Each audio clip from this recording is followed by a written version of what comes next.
Remember how I said last year that 2015 sucked and 2016 couldn't possibly be any worse? Well, I was right. I set up 3 New Year's resolutions for 2016. If I had gotten at least one of them, well, then I would say 2016 was better than 2015. And I got all 3. Job, check. Apartment, check. Lost 50 pounds? Yeah, check. So I can safely say that 2016 was better than 2015. But it still sucked! Oh, fuck this year. Fuck this year so hard. Fuck this election. Fuck Brexit. Fuck all the pointless drama. Fuck the celebrity deaths. Fuck the horrible tragedies. Fuck these people. Fuck my car. Fuck student loans. Fuck this microphone. Fuck the weather. Fuck the election. Again, just fuck 2016. And even the good stuff had some downsides to it, like this apartment, where when the sun isn't shining, I can't film in my living room and instead have to film in the closet. And I'll probably be here until I get some better lighting, or until spring, so welcome to my new location. Ow. Also, I saw a surprising amount of mediocre movies this year. Not terrible, just movies that didn't leave much of an impression or had an equal mix of good and bad. So I figure instead of going over the dishonorable mentions of the movies that would have made the bottom 5 if I hadn't seen 5 movies worse than them, I'll go over the meh movies. The ones that aren't terrible, but definitely could have been a lot better. We'll be going in alphabetical order, and we'll begin with The Fifth Wave. Wait, I saw that? Huh. Alice Through the Looking Glass. I was actually with this movie for the first 20 minutes or so, but then it became a boring CG fest with a lame time travel plot. Allegiant. I liked the other 2. I was looking forward to this, but all it did was make me realize what the people who didn't like Mockingjay Part 1 felt like. Bored and disappointed. The Angry Birds movie. The animation is great and the story is about as good as it possibly could be. Just too bad it wasn't funny. Batman vs. Superman. Dawn of Justice. This is the Batman vs. Superman movie, and the fact that I can barely remember anything about it besides Ben Affleck as Batman is pretty sad. Dirty Grandpa. Does the idea of Robert De Niro saying and doing offensive shit make you laugh? Then you probably still won't find this movie very funny. Ghostbusters, or Ghostbusters Answer the Call. Here's how you make this better. Take out Kristen Wiig, make Melissa McCarthy the main character, and then make Cecily Strong the villain. Me, him, her. I'm gonna have a rant on Max Landis later, but let me just call this movie what it is. Amateur. Give me some good cameras and microphones and I can make a movie that looks exactly like this. London Has Fallen. The first one was a ton of fun, but I can't even describe the plot of this one. The action's okay, but nothing amazing, and the effects look even worse. Ratchet and Clank. Well, I'll give it this. It made me want to play the game. And finally, Regression. I do not remember a single frame of this movie, but I know I saw it. But that's enough of the mediocrity. Let's get into the really bad shit. We're counting down! My name is no, my sign is no. The top 5 worst movies of 2016. Number 5. Earlier this month, I put a poll on Twitter asking what critically panned movie I should watch for this weekend. I could have been forced to sit through The Brothers Grimsby or Hillary's America, but my followers didn't pick those, and I think I kinda lucked out. This is no dream. You can hear me? Shh. I'm a cat whisperer, and I'm the only one who can hear you. What did you do to me?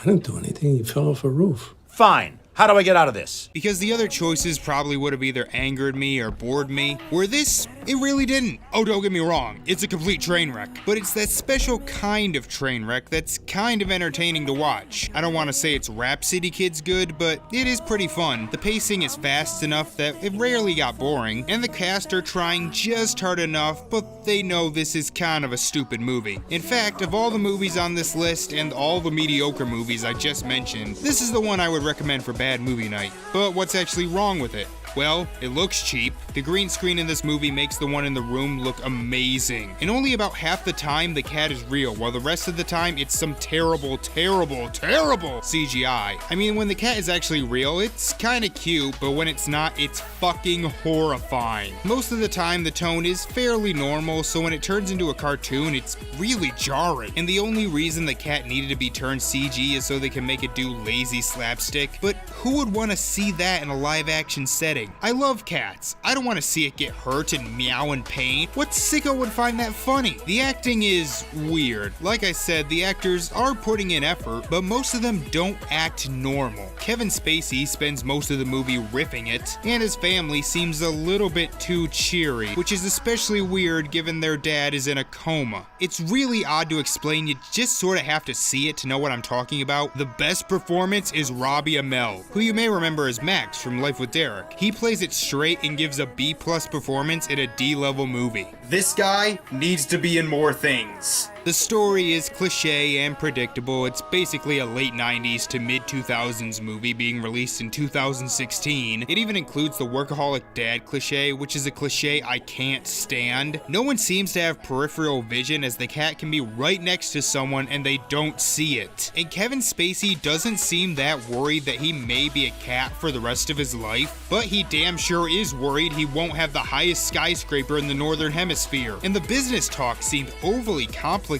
for a kid's film. And finally, I just have to say, this movie rivals The Boy Next Door for the most abrupt ending I've ever seen.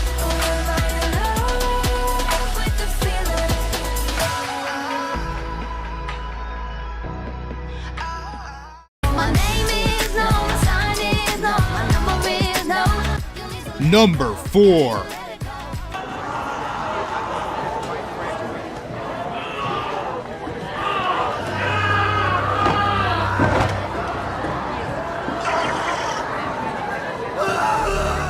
Oh, how I love following internet reviewers, because if it weren't for people like Chris Stuckman and Good Bad Flicks, I would never have found out about this movie. It's based on the Stephen King book of the same name, and he also apparently had a hand in the screenplay, but he was locked out of the editing room, so I really don't blame him. I haven't read the book, but I have seen it in pretty much every store that sells books for the past 10 years. And in 2006, I'm sure a premise about cell phones that turn people into zombies would have been relevant and scary.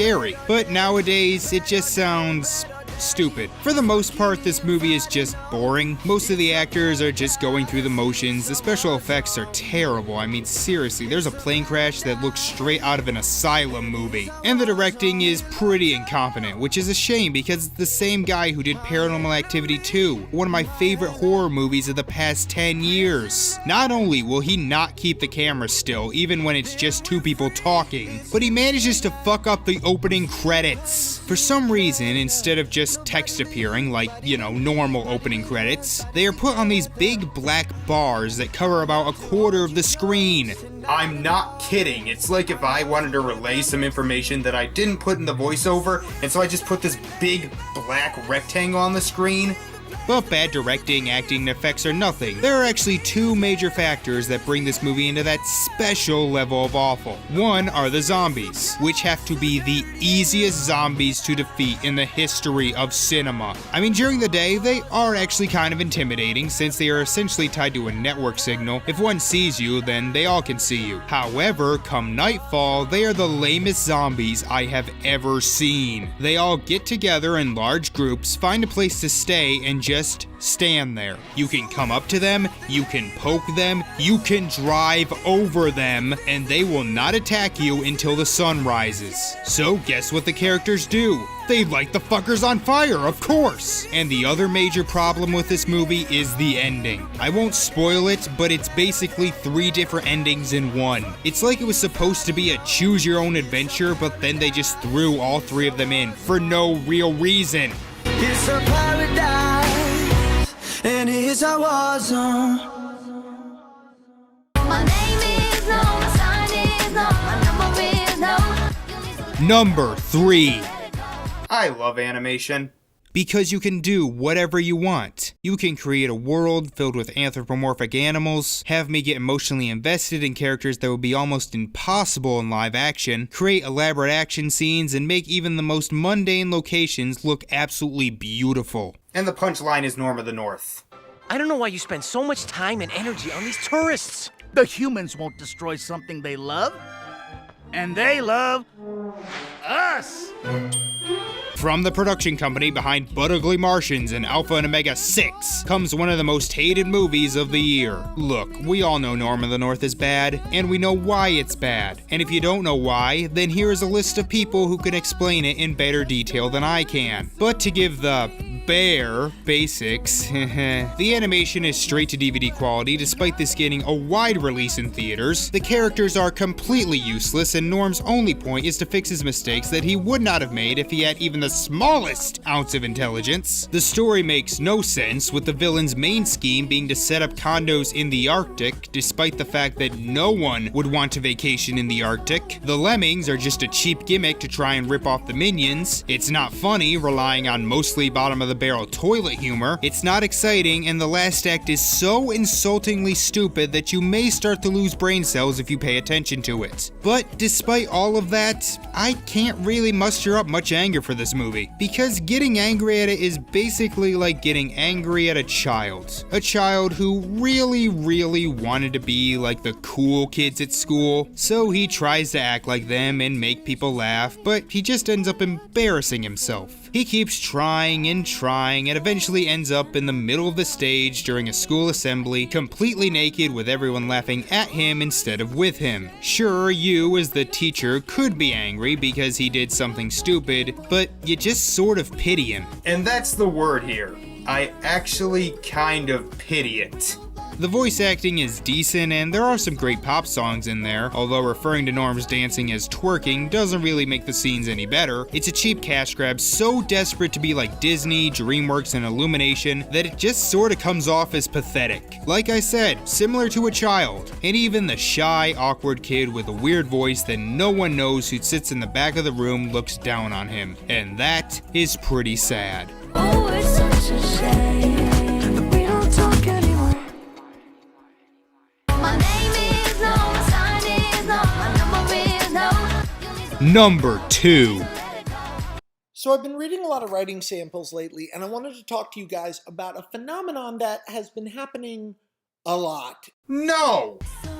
I think Max Landis is to me what M. Night Shyamalan is to everyone else. He started out so good with Chronicle, but every movie he's had a hand in since then has been a steady stream of disappointments. I haven't seen his TV show or read any of the comics he wrote, but the best thing I've seen from him since Chronicle has been a music video, which itself was a ripoff of another music video. But man, even with those weak movies, I was not expecting him to make a movie this bad. It's funny though, because this was like an ordeal, you know? It's like every time I get dressed, I have to confront, like, what does this say about me? Because I have stuff going on in here, and I need my shirt to be a reflection of that.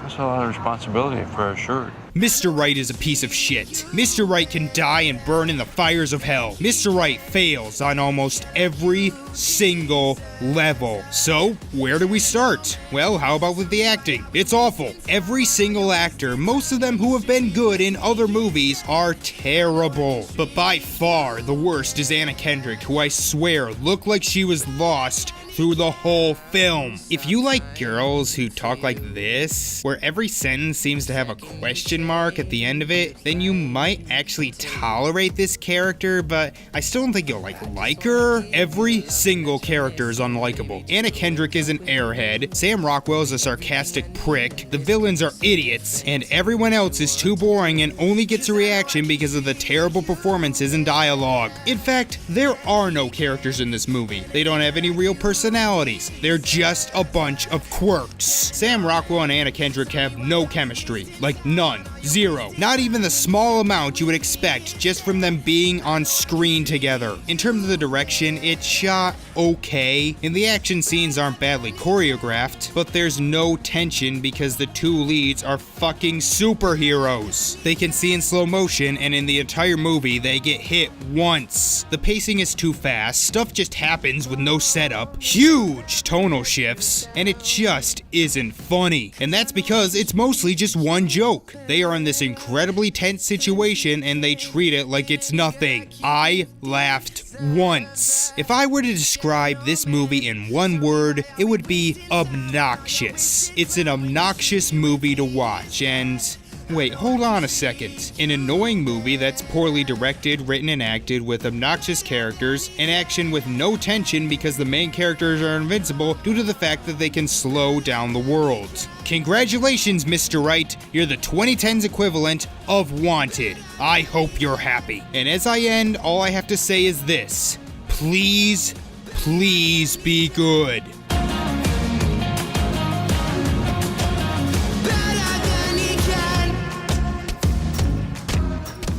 My name is no, my sign is no, my number is no. Number 1.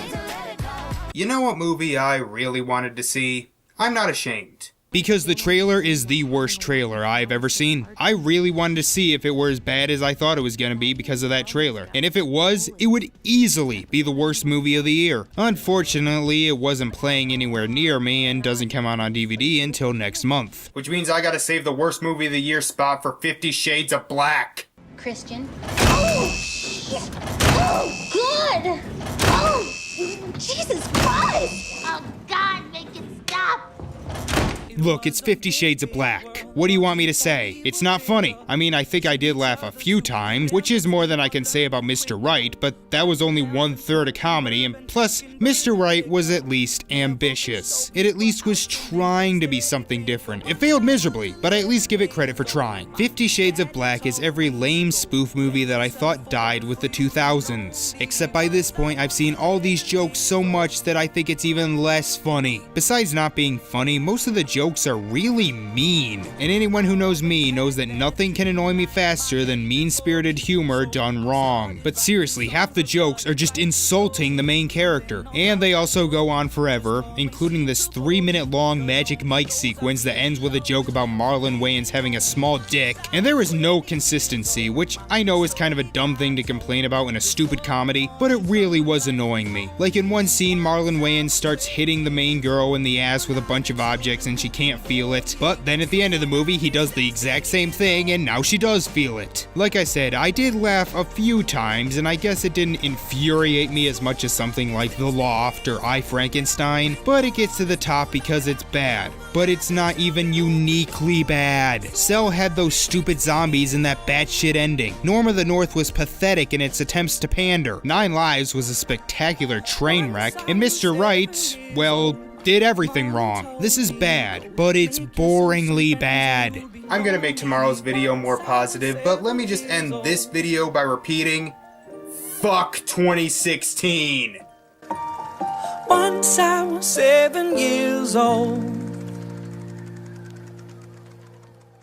You know I don't trust nobody. I know you don't trust nobody. Said only I could touch your body. So baby, you know, I know, you know I don't. You know I don't trust nobody.